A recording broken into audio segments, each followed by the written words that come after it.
It's okay, no. Where is the study? Don't come here, okay? When the class complete, then come here. Leave this room, please. It's okay if he अच्छा, will. ये जो चीज हमने discuss किया ना कि ये elsif elsif else, ये चीज है एलसिफ।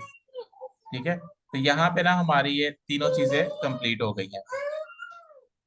अच्छा, इसमें ये जो ना लिशबा ने अभी पूछा है कि ये जो है ना इफ एल्स में ये जो हमने एल्स लगाया है, ये क्या चीज है। ये मैंने यहाँ पे बताया था कि अगर हम सिर्फ एक इफ लगा दें,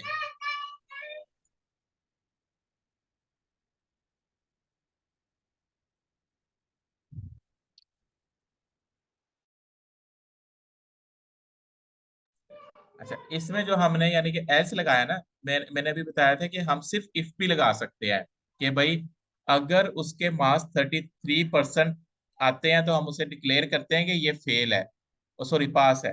ठीक है, लेकिन हम उसे एल्स नहीं बताते, यानी उसका फेलियर उसे नहीं बताते। अगर तो ये कंडीशन ट्रू हुई तो ये पास हो जाएगा, लेकिन उसके यानी कि अगर वो कंडीशन नहीं ट्रू होती, हम एल्स नहीं लगाते, तो उसका मतलब कि सिर्फ हमने इफ लगाई है उसमें। हमें जब हमने उसकी अल्टरनेटिव यानी कि यस और नो लगाया, तब हम उसे कंसीडर करेंगे कि इसको हमने यानी कि इफ भी लगाया है और एल्स भी लगाया है। यानी कि अगर इसे उर्दू में समझो कि अगर ये हो तो मैं ये करूंगा। ठीक है, और वहां पे हमने नहीं तो लगाया नहीं कि भाई अगर ये हो तो ये करूंगा, नहीं तो ये करूंगा। ठीक है, वो जो नहीं तो लगाना है ना कि भाई यानी कि देखो अगर बारिश हुई तो मैं ऑफिस जाऊंगा, नहीं तो मैं शॉपिंग पे जाऊंगा। ठीक है, वो हमारा हो गया इफ एल्स। लेकिन अगर हम कहते हैं कि अगर बारिश हुई तो मैं ऑफिस नहीं जाऊंगा, तो वो हमारा हमारा सिर्फ इफ है। यानी कि उसकी हमने कोई एल्स कंडीशन नहीं लगाई अपने पास। ठीक है, एल्स का मतलब ही यही है कि नहीं तो, नहीं तो का मतलब है कि सब कुछ हो जाए वरना फिर मैं ये करूंगा। अच्छा, अब एक ना थोड़ी सी इसमें डिफरेंट चीज है। अच्छा, ये वाली जो चीज मैं बताने लगा हूं ना, ये अपने पास आप लोग राइट डाउन करना और इसे जो है ना कह लो कि थोड़ा मेमोराइज भी कर लेना कि हमारे पास ना कुछ ऑपरेटर होते हैं। ठीक है, इसमें से एक जो ऑपरेटर होता है जिसे हम अरिथमेटिक ऑपरेटर कहते हैं,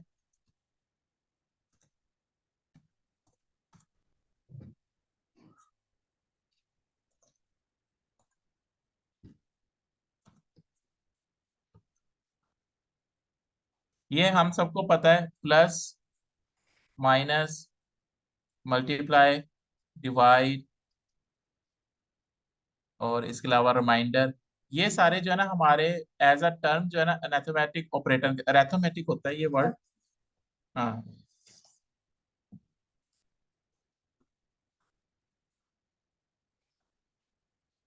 AR। ARI लिखो। AI नहीं, हाँ ARI। MP। ठीक है।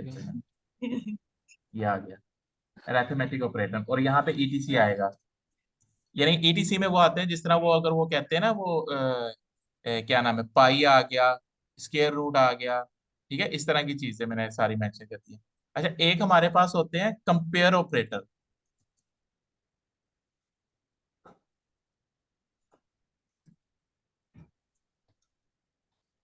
वो कौन से होते हैं?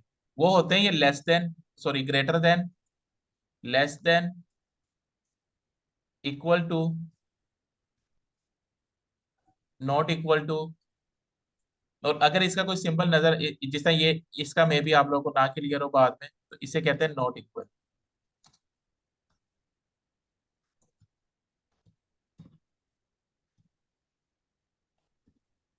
अच्छा, एक जो बड़े एम होते हैं वो होते हैं लॉजिकल।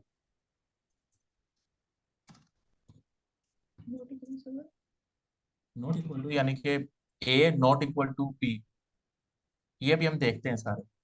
अच्छा, लॉजिकल ऑपरेटर ये क्या होते हैं? जिस तरह हमने जो है ना यानी कि फिजिक्स में या इलेक्ट्रॉनिक्स में ना ये हमने ऑपरेटर पढ़े होते हैं, इसे हम कहते हैं एंड। यानी एक होता है एंड, एक होता है और एक होता है नॉट। ठीक है, ये एंड और नॉट ये क्या होते हैं ये अभी हम देखते हैं और डिटेल में। लेकिन ये जो ऑपरेटर है ना, ये कह लो कि बाय नेम आपको आप लोगों को थोड़ा सा पता होना चाहिए कि अगर कोई डिस्कस कर रहा है कि भाई यहाँ पे कंपेयर ऑपरेटर लगेगा तो आपको फौरन पता चल जाए कि यहाँ पे ये वाले ऑपरेटर लगेंगे, कोई कहता है लॉजिकल ऑपरेटर लगेगा, तो वहां पे आपको फौरन पता चल जाए कि यहाँ पे लॉजिकल लगेगा या कौन सा लगेगा।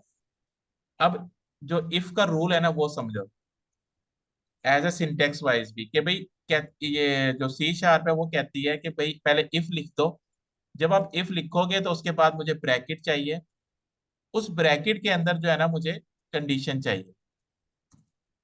ठीक है, फिर हमारा कंपाइलर क्या करेगा, कंपाइलर हमारा ये करेगा कि अगर तो ये कंडीशन ट्रू है, अगर जो भी हमने यहाँ पे कंडीशन दी है वो अभी हम देते हैं कंडीशन यहाँ पे, अगर तो ये ट्रू है तो कंपाइलर हमारा ये इसकी जो ब्रैकेट स्टार्ट हो रही है ना, यानी कि इसका जो स्कोप स्टार्ट हो रहा है ये वाला, तो कंपाइलर इसको जो है ना वो एग्जीक्यूट करेगा। ठीक है, अगर तो ये कंडीशन ट्रू है तो कंपाइलर इस बॉडी के अंदर ये बॉडी कहलाएगी इफ की। ठीक है, इस बॉडी के अंदर जो भी हमारा पीस ऑफ कोड लिखा हुआ है ना वो इसको एग्जीक्यूट करेगा। ठीक है, इसी तरह एल्स में, अगर तो देखो अगर तो हमने एल्स नहीं लिखी तो सिर्फ वो इसको चेक करेगा, ट्रू की केस में इसको एग्जीक्यूट करेगा, ये हमारी सिर्फ इफ हो गई। लेकिन अगर हम लगाते हैं एल्स भी, ये हमारी इफ, ये दोबारा हम लिख लेते हैं।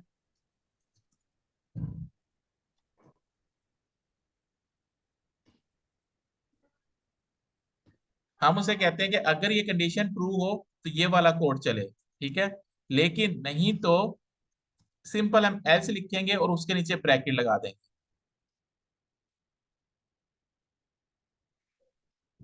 नहीं तो ये वाला कोड चले। ठीक है, ट्रू के केस में ये वाला कोड चलेगा, नहीं तो ये वाला कोड चलेगा। अब यहाँ पे गौर करो, यहाँ पे हमें कंडीशन नहीं लगानी पड़ी, उसने कंडीशन हमसे रिक्वायर्ड नहीं की। क्यों नहीं की? क्योंकि वही मैंने बात बताई कि एल्स जो है वो हमेशा, यानी कि अगर ऊपर वाली इफ कंडीशन फॉल्स हो गई तो इसने फिर चलना ही चलना है, तो इसलिए इसे कोई कंडीशन की जरूरत नहीं है। तो इसलिए जो है ना इस एज पर इसके सिंटैक्स के हम सिर्फ एल्स लिखेंगे और ये ऑटोमेटिकली बिलोंग करेगा इसके साथ, इस इफ के साथ, यानी कि इसकी नफी के साथ, कि अगर यहाँ पे फॉल्स आया तो हम ये वाली इफ एल्स को फिर एग्जीक्यूट करेंगे। अब हमारा जो तीसरा रह गया उसका सिंटैक्स देख लेते हैं। ये हमने इफ लगाई, इसके बाद फिर आएगी कंडीशन। अगर ये ट्रू हुई तो ये वाला पीस ऑफ कोड चलेगा। अब यहाँ पे आता है नहीं तो अगर, नहीं, ये इफ एल्स और इसमें आता है वरना। ठीक है, वरना वो क्या करेगा, यानी कि जब आता है एल्स इफ, इसको हम पढ़ते हैं वरना उर्दू में, वरना वो ये वाली कंडीशन चेक करे।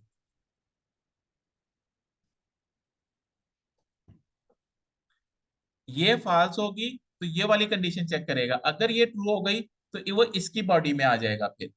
ठीक है, इसके बाद हमने फिर एक और वरना लगाया।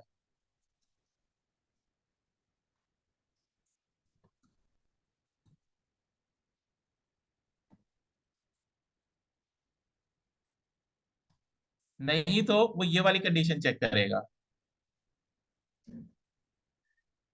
नहीं तो वो ये वाली कंडीशन चेक करेगा। ठीक है,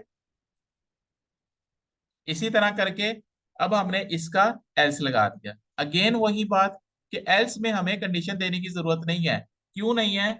एल्स जो है यानी कि ये करे ही करे, नहीं तो ये करे ही करे। ठीक है, अब एक बात यहाँ पे समझने वाली ये है कि अगर इस कंडीशन ने एग्जीक्यूट होना है ना, अगर ये वाली बॉडी या ये वाला पीस ऑफ कोड चलना है, तो इसके लिए प्री रेक्विजिट या प्री कंडीशन ये है कि ये वाली कंडीशन भी फॉल्स हो, ये वाली कंडीशन भी फॉल्स हो, और ये वाली कंडीशन जाके ट्रू हो, तब ये चलेगा।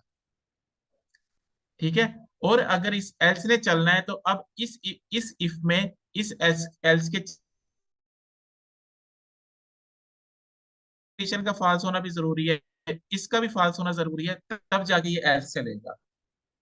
ठीक है, तब जाके ये एल्स एग्जीक्यूट होगा। अब इधर एक मैं छोटी सी चीज लिखने लगा हूं।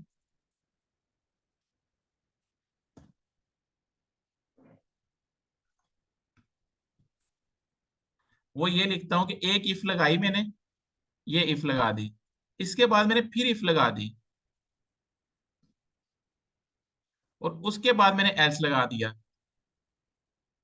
इस केस में ये जो एल्स है ना, ये बिलोंग कर रहा है इस इफ के साथ, यानी कि ये कंडीशन ट्रू हो या फॉल्स हो, अगर ये कंडीशन इसके पास फॉल्स मिलेगी तब ये एल्स चलाएगा। ठीक है, तो इन चीजों का ना खास कर ख्याल रखा करना है कि जो आप एल्स लगा रहे हो या एल्स इफ लगा रहे हो वो किस वाले इफ के साथ बिलोंग करता है, क्योंकि कभी कभी प्रोग्रामिंग में ऐसी सिचुएशन आ जाती है कि एक हमें इफ लगाना पड़ रहा है लेकिन उसके बाद हमें एल्स इफ यूज करनी पड़ सॉरी इफ एल्स यूज करनी पड़ रही है। तो वो एल्स किसके साथ बिलोंग कर रहा है ये आप लोगों ने खुद देखा करना है, इसलिए जो लास्ट मीटिंग हुई थी उसमें हमने डिबगिंग पढ़ी थी। ठीक है, तो वो जो डिबग करके आपने देखना है हाँ ये इस इफ के अंदर गया, इसकी बॉडी के अंदर गया, तो इस वजह से ये वाला एल्स नहीं चला, या ये इस इफ में गया लेकिन फिर भी एल्स चला, वो क्यों चला। ठीक है, तो ये कुछ जेनेरिक रूल हैं जो आप लोगों को खुद इम्प्लीमेंट जब इस तरह प्रैक्टिस करोगे ना, तो ये आप लोगों को जो है ना माइंड में बैठना शुरू हो जाएंगे, अच्छा इसमें जो है ना ये इस वजह से इस लाइन पे नहीं गया, इस वजह से इस लाइन पे नहीं गया। और जो कंपाइलर होता है ना हमारा, ये मैंने लास्ट टाइम बताया था, वो लाइन बाय लाइन कोड को रीड करता है। जब वो इस कंडीशन पे आएगा, इसको देखेगा कि यहाँ पे फॉल्स हो गया ना, तो वो इन दो यानी कि इस ये यहाँ पे 1000 लाइनें भी लिखी हो सकती हैं, तो वो इन लाइन को वो क्या कर देगा, स्किप कर देगा, तो वो अगली कंडीशन की तरफ चला जाएगा। तो इसी तरह करके इसको चेक करेगा और वरना फिर वो आगे चलता रहेगा।